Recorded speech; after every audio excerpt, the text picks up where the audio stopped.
আমার কি কোনো রাজনৈতিক কর্মকাণ্ডে অংশগ্রহণ আছে কোথাও, বা আমি কি আমার শিল্পী সমিতির দায়িত্বকালে কোনো রাজনৈতিক তকমা দিয়ে কারোর সাথে কোনো অন্যায় করেছি কিনা আপনি দেখবেন। তাহলে যারা আজকে দেশ চালাচ্ছে তারা সবাই তো আওয়ামী লীগকে নিয়ে পোস্ট দিয়েছে, আওয়ামী লীগের সাথে একসঙ্গে ওঠা বসা করছে। তাহলে তো প্রতিটা 20 কোটি মানুষই তাইলে আওয়ামী লীগের দোষর হয়ে যাবে। ঠিক আছে, জাহিদ ভাই, আমেরিকায় কেমন দিনকাল কাটতেছে? অনেকদিন ধরে আছেন, একটু শুরুতে জানতে চাই কেমন আছেন। আলহামদুলিল্লাহ খুবই ভালো আছি, এবং যদি বলি যে আল্লাহ তাআলা খারাপ রেখেছে তাহলে খুবই ভুল বলা হবে।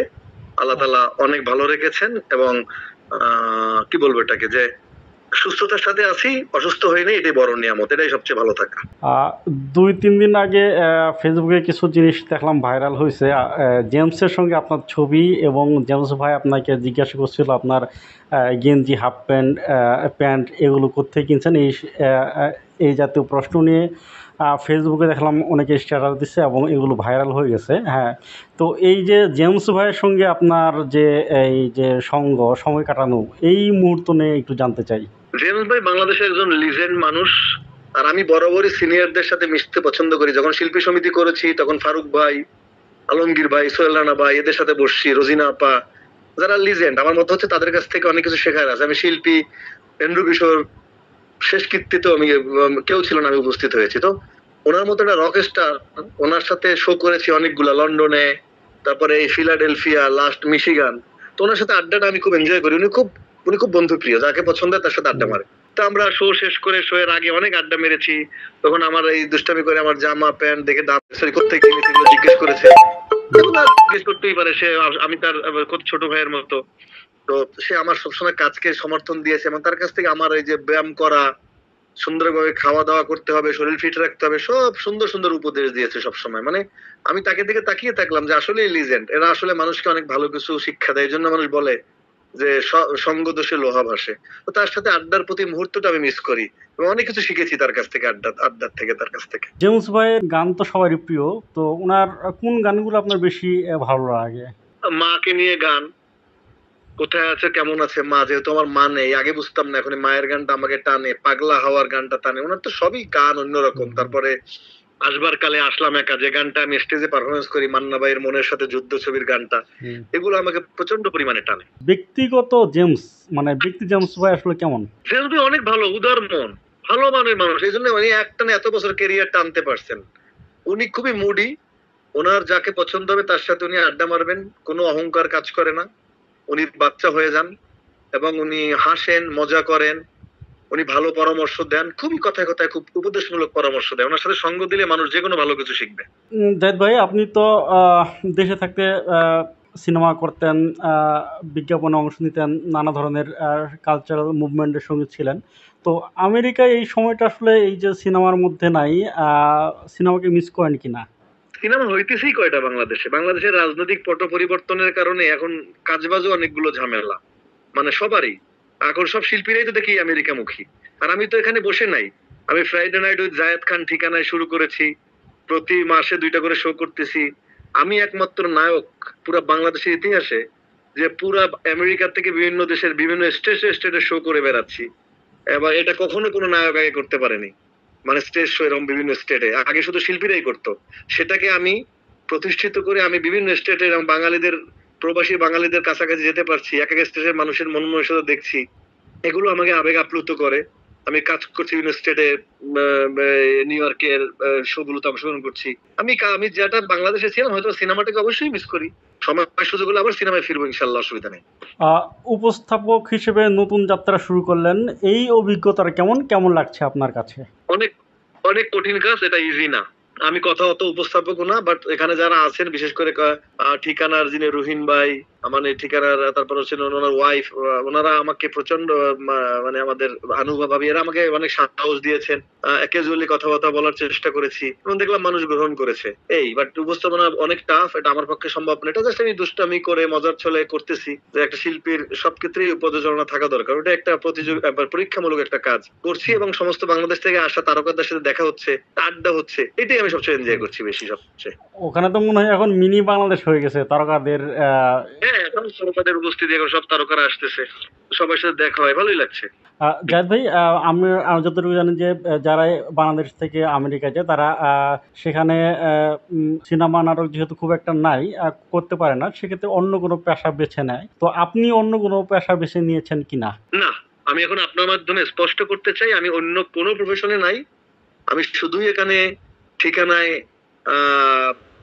কালচারাল সাইডে উপস্থাপনার দায়িত্ব পালন করছি। ওনাদের আমি একটা রিভার আছে একটা কোম্পানির ফোন, ওইটার ব্র্যান্ড অ্যাম্বাসিডার হিসেবে চুক্তি হয়েছি। আমি বিভিন্ন জায়গায় ওনাদের কাজ কর্মকাণ্ডতে আজ ব্র্যান্ড অ্যাম্বাসিডার হিসেবে যুক্ত হয়ে কাজ করি। এবং আমি বিভিন্ন স্টেটে এই যে শো গুলো হয় সেই শো গুলোতে পারফর্ম করি। এই হচ্ছে আমার প্রফেশন, এটা দিয়ে আমার এখানে কাজ চলছে আসলে। এছাড়া আমার অন্য কোনো প্রফেশন নাই।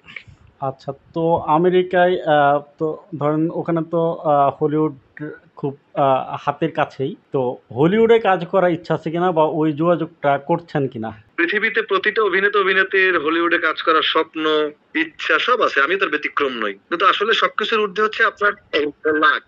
আপনাকে আল্লাহ যখন লাক দিয়ে দিবে, আল্লাহ বলেছে রিজিক আসমান থেকে নির্ধারিত হয়। তো আল্লাহ তাআলা আসমান থেকে নির্ধারিত করেন। তো সেই কারণে আমি ওটা আশায় আছি। যোগাযোগ আসলে এরকম যোগাযোগ এরকম কেউ নাই। তবে বিভিন্ন লোকজন যারা আমাদের এখানে অনেক বাঙালিরা আছে, কাজ করেন হলিউডের বিভিন্ন সেক্টরে, বিভিন্ন তখন কথা বলেছিল, তখন তাদের মাধ্যমে আমি প্রোফাইল টোফাইল পাঠিয়েছি। চেষ্টা তো অবশ্যই আছে, যদি কোনোভাবে কখনো আল্লাহ তাআলা বলে এবং কোথাও সুযোগ হয়ে যায়, আমি মনে করি এটা বাংলাদেশের একটা বড় সম্মান বয়ে আনবো আমি ইনশাল্লাহ। চেষ্টা করবো যদি কখনো সুযোগ হয় হলিউডে কাজ করার। দোয়া রইল আপনার জন্য, যাতে সেই সুযোগটা হয়ে যায় এবং আমরা গর্ব করতে পারি। যাতে আরেকটা বিষয় হচ্ছে যে এই যে ধরেন জেমস ভাই আপনার ড্রেস নিয়ে একটু মজা করলো, এরকম সামাজিক যোগাযোগ মাধ্যমে আমরা দেখি যে অনেক নেটিজেনই আপনার ড্রেস আপ, তারপরে শু, চশমা, জুতা, প্যান্ট নিয়ে অনেকে ট্রল করে। এই যে ট্রল যে করে, এই ট্রল নিয়ে আপনার কোনো মন খারাপ হয় কিনা বা এটাকে কিভাবে দেখেন? আমি খুব পজিটিভ ভাবে দেখি। ওরা তো সময় নষ্ট করে এমবি খরচ করে আমাকে নিয়ে এত ভাবে, আমার কোন ছবিটা এডিট, আমার কোন ছবিতে কি দেখা যাচ্ছে পিছনে, এত সময় কই মানুষের? এত এই বিশ্বায়নের যুগে 2025-এ এসে এত সময় নিয়ে যে আমাকে দেখে, আমাকে বকে, ট্রল করে, আবার আমাকেই আমাকে ফলো দিয়ে রাখে, এগুলো আমাকে একটা আনন্দ দেয়। আমি পজিটিভলি দেখি। কারণ যত negative publicity is the best publicity. আমার সবই যে পজিটিভ থাকবে তা না। আমি এই জন্য আমার কমেন্ট সেকশন আমি পুরো অন করে দিয়েছি, যে যা লিখতে পারে লিখুক। আমি একে ভালো খারাপ ভাবে দেখি না। আমাকে অনেকে অনেক কিছু বলবে, যার দৃষ্টি যেমন সে দেখবে তেমন, যার পারিবারিক শিক্ষা যেমন সে লিখবে তেমন। তো অতএব এটা নিয়ে আমার কোনো মন খারাপ হয় না। মন খারাপ করলে আর আমি এই কাজগুলো করে এই আমেরিকায় এসেও আমি এত কাজ করতে পারতাম না। আমার তাহলে চুপ হয়ে বসে থাকতে হতো। আমি ওজন কমিয়ে ফেলেছি 18 কেজি। এখন আমি পুরা ফিট একটা মানুষ। আমি 3 মাসে আমি প্রায় 18 কেজি ওজন কমিয়েছি। আমার শরীর এখন একদম ঝরঝর। আমি নিয়মিত জিম করতেছি, ডায়েট করতেছি। সমস্ত খাবার যেগুলো শরীরের জন্য ক্ষতিকর আমি খাই না। তো এই ডেডিকেশনই বা কয়জনের আছে, কয়জন করতে পারবে? দেশে ফেরার ইচ্ছা আছে কিনা বা কবে নাগাদ ফিরতে চান? একটা রাজনৈতিক স্থিতিশীলতা আসুক, যে মব বাহিনী এবং যে অনিরাপত্তা, অনিশ্চয়তা শিল্পীদের যে একটা অস্থিরতা আমি দেখতে পাচ্ছি সামাজিক যোগাযোগ মাধ্যমে। এখন তো নিরাপত্তাও একটা বিষয়। আমি কাজ করতে যাবো, শো করতে যাবো, আমার নিরাপত্তা কে দেবে? আমাকে বলতে হবে সেই জায়গাটা। তো একটা নিরাপত্তাহীনতায় পুরো আসলে গোটা দেশ। একটা দেশের পাথরই নিরাপদ না, মানুষ নিয়ে যাচ্ছে। প্রতিদিন স্কল করলে লাশ, মৃত্যু মিছিল দেখছি। তো আমার মনে হয় এই জায়গাটা বন্ধ না হলে শিল্পীরা আসলে নিরাপত্তার মধ্যে দিয়ে আউটডোরে বা কোথাও কাজ করা বিপদ। তো যার কারণে আমার মনে হচ্ছে স্থিতিশীলতা অবশ্যই দেশে ফিরবো এবং বাবা মার কবরকে মিস করি। বাবা আমার সবচেয়ে বড় জায়গা হচ্ছে বাবা মার কবরটা, ওখানে যাওয়ার খুবই মন টানতেছে। আমি আসলে এই জায়গাটা মিস করি। আমি ওখানে যত দ্রুত সম্ভব ইনশাল্লাহ দেশে ফিরবো আল্লাহর রহমতে। অনেকে এটা নিয়ে ট্রল করে বা বলে যে ফেসিলিটির দূষর হিসেবে আপনি আসতে পারতেছেন না বা সেখানে আহ, আহ, পালিয়ে আছেন, এরকম অনেকেই নেতিবাচক মন্তব্য করে। এগুলো নিয়ে আপনার কিছু বলার আছে কিনা? একটা দল ক্ষমতায় থাকলে সবাই তার কাছে গেছে, আসছে। আমার কি কোন রাজনৈতিক কর্মকাণ্ডে অংশগ্রহণ আছে কোথাও? বা আমি কি আমার শিল্পী সমিতির দায়িত্বকালে কোন রাজনৈতিক তকমা দিয়ে কারোর সাথে কোনো অন্যায় করেছি কিনা আপনি দেখবেন। তাহলে যারা আজকে দেশ চালাচ্ছে তারা সবাই তো আওয়ামী লীগকে নিয়ে পোস্ট দিয়েছে, আওয়ামী লীগের সাথে একসঙ্গে ওঠা বসা করছে। তাহলে তো প্রতিটা 20 কোটি মানুষই তাইলে আওয়ামী লীগের দোষর হয়ে যাবে। আপনি যখন একটা সংগঠন চালাবেন, নেতৃত্বে থাকবেন, তাহলে তো তখন সরকারের সাথে আপনার ভালো সম্পর্ক থাকবে, ছবি থাকবে, সে দিয়ে তো আপনি মানুষকে বিচার করতে পারবেন না।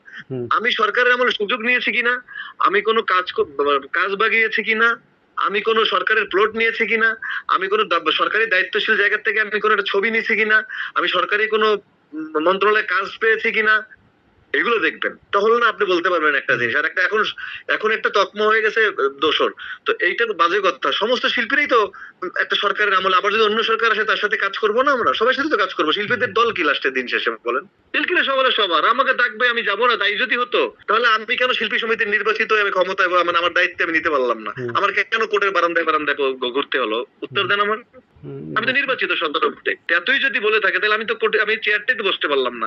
আমার আমার অধিকার থেকে আমি বঞ্চিত হলাম। তো আমি কোন দলের বিরুদ্ধে কোনো বিষেধাগার কোথাও কোনোদিন পাবে যে আমার কোনো ইউটিউব বা কোনো কোথাও আমার রাজনৈতিক কোনো দলের বিরুদ্ধে কোনো বিষেধাগার আছে, বা আমি কোন দল সম্পর্কে কোনো মন্তব্য করেছি আছে কোথাও? আমার কাছে কোনো দল ছিল না। আমার কাছে মনে হয়েছে শিল্পী শিল্পী, আমি সবাইকে নিয়ে পথ চলেছি শিল্পী সমিতি। আমার আমি আমি বুঝিই নাই দল কাকে বলে। আমার মনে হচ্ছে শিল্পীরা কোনো ব্যারিয়ার নাই, শিল্পীদের জাত একটাই, তারা মানুষকে বিনোদন দেয়। That's it. ওকে ওকে জাহিদ ভাই, শেষ প্রশ্ন সবার মানে একটা আকাঙ্ক্ষিত প্রশ্ন, সেটা হচ্ছে জাহিদ ভাই বিয়ে করবে কবে, আমরা বিয়ের দাওয়াত খাবো কবে? এটা আসলে ডিপেন্ড করতেছে আমার আল্লাহ তাআলার নির্দেশের উপরে। জন্ম মৃত্যু বিয়ে আল্লাহর হাত দিয়ে। তো যেহেতু এখন আমেরিকাতে আছি, আমার ভাই বোন সব দেশে, এখনই হুট করে এখানে বিয়ে করার কোনো পরিকল্পনা নাই। আর আপনারা যেহেতু সবাই আমাকে ভালোবাসেন, সাংবাদিক মহলে আমার একটা গ্রহণযোগ্যতা আছে, আমি সবাইকে নিয়ে লুকোচুরি না করে জানিয়ে করতে চাই বিয়েটা। সেটা আসলে এখন আমি সবসময় বলি যেটা ম্যাচিউরিটি দরকার, যে একজনের সাথে আমার সারা জীবন থাকতে হবে, সেই ম্যাচিউরিটি এখন আমার মাথায় নাই। হুম, যখন মনে হবে যে না, I will be stay forever with someone, তখন অবশ্যই আপনাদেরকে জানিয়ে আপনাদেরকে নিয়ে ঘটা করে করবো।